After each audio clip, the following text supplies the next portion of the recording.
Hello, everybody. We've been trying to keep you informed and updated over the last few months, and it seems like years. I hope everybody's doing well. We have been praying for you all and praying with you at different times and different occasions. One of my favorite Bible stories is found in Luke 7, and I wanted to read just a little bit of that to you. And it's found in verse 11. It said, "Soon afterwards he went to a town called Nain, and his disciples and a large crowd went with him. As he approached the gate of the town, a man who died was being carried out. He was his mother's only son, and she was a widow, and with her a large crowd from the town. When the Lord saw her, he had compassion for her, and he said to her, 'Do not weep.' Then he came forward and touched the bier, and bear stood still, and he said, 'Young man, I say to you, rise.' The dead man got up, began to speak, and Jesus gave him to his mother. Fear seized all of them, and they glorified God, saying, 'A great prophet has risen among us, and the Lord has looked favorably on his people.'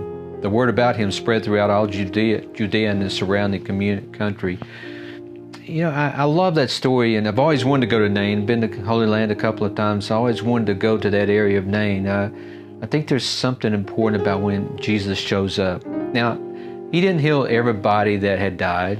He didn't heal every person that had gotten sick. But where he was, he acted. He helped. He offered compassion. That word compassion in Latin comes from to suffer with. It means that ability to see others suffering and hurt with them. In this time of social distancing, and I know Pastor Will and Pastor Barry have talked about it too, it doesn't mean that we still can't hurt with people. We can't be with them, but we can be with them through our prayers, through our phone calls, through our emails, through all kinds of technology that exists out there, most of which is I'm not familiar with. But it helps us to know that there are still ways that we can act and reach out to one another and love one another. Jesus stops the funeral and says, "Hey, wait a minute. Death, you don't have the last word here. I'm not going to let you get by with it." It's almost like he just couldn't stand for death to have a say. He just, this is it. You're not doing it here. I'm not going to let you bully him. And some of y'all are listening to this, have had loved ones that have died, and you haven't been able to be there with them as extended family or friends. I think that's the hardest thing.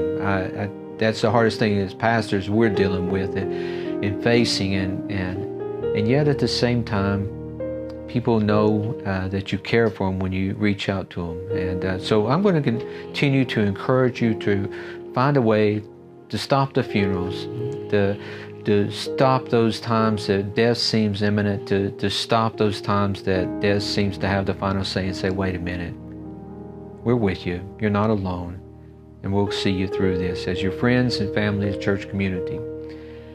As we transition through this end of April, we have been online services for 7 weeks now.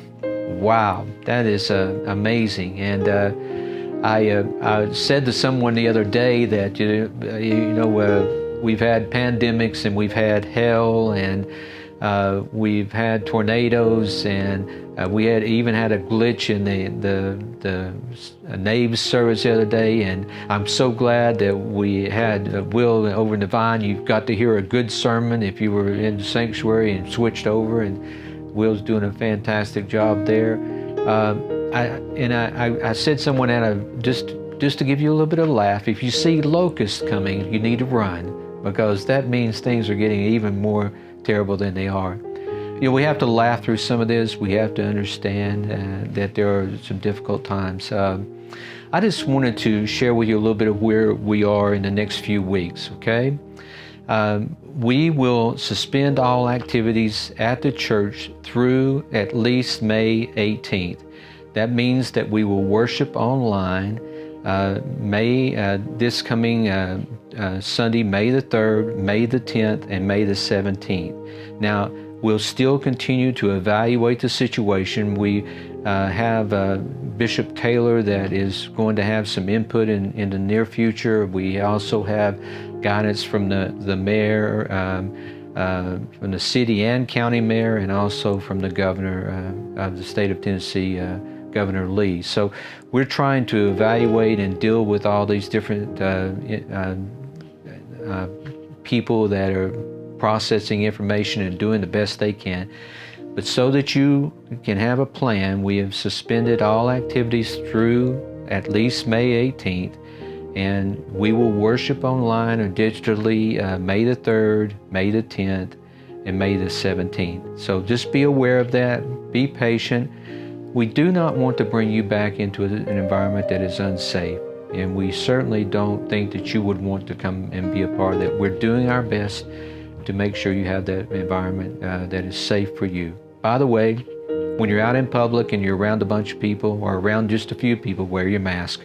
We love y'all, miss you, hope to see you soon. Take care.